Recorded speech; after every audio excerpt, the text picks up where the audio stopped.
All right, we got this nice red oak. I didn't even measure it. Do you want to know how big it is? I kind of do. Doesn't really matter. We're going to be milling another log at for those 1 by 6, those 4/4 by 6. It's 21 by 21. This is not the bottom of a red oak tree. This is the second section. The bottom is still over in the pile. That was fun getting it out of the pile.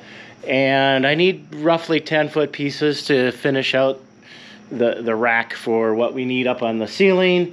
And so what I ended up doing is cutting a 30-inch piece off over there. So we'll end up making some stickers out of that little 30-inch log, because somehow I just keep running out of stickers. But every now and then you also get really lucky. And since this log is pretty round on both sides, not much taper, and the way that it rolled on, my pith is sitting right at 12 inches on each side, so I don't have to do any maneuvering. So that's always nice. We're gonna mill it up kind of like I always do.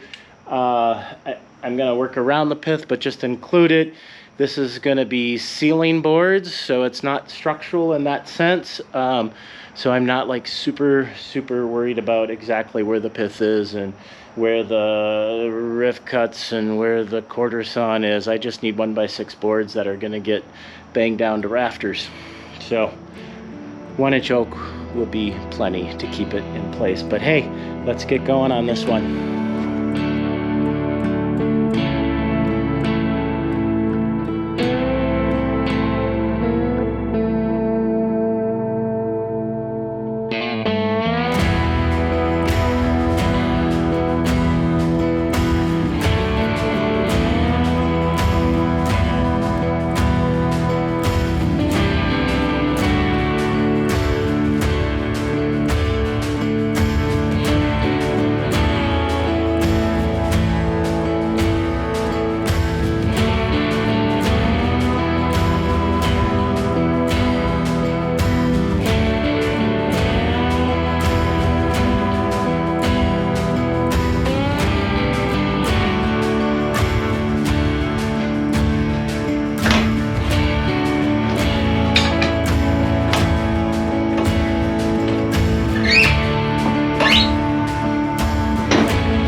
I'm always amazed how much you can roll with that leverage of the cant hook. As I still don't, this is probably still well over 1,000 pounds, but with the cant in there and the rollers on the dogs, it's really pretty easy.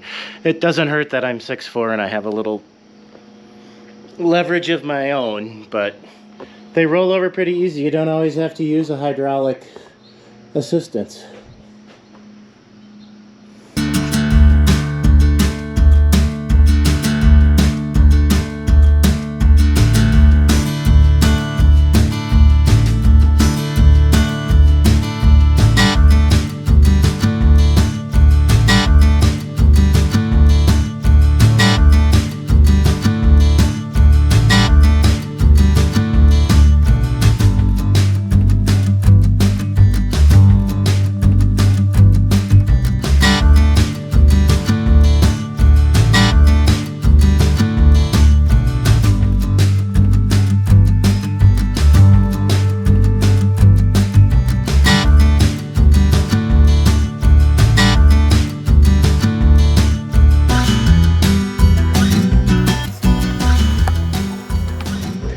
Well, snap.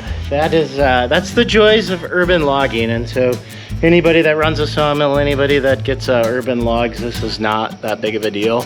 It just, I wanted to get this one done today. Not even sure exactly what I ran into. It's a cable wrapped in another cable, but there was no visible signs on the outside. You know, there's the classic staining. The staining that's there is from the saw blade going through it. Yeah, so I'm gonna call this one it. We gotta spend some time to dig it out, and I guess it's not that late, but summer is slipping away and fall is on its way, which means I probably should start thinking about getting some lights into the sawmill shed. Yeah, I think it's time. Anyways, that's going to do it for this one. Swing back, and hopefully tomorrow we'll take care of figuring out what that is so we can get the rest of this 1x6 milled. But that's going to do it. Glenn here, Workshop at the Gardens. Thanks for following along, and we'll see you next one. Cheers.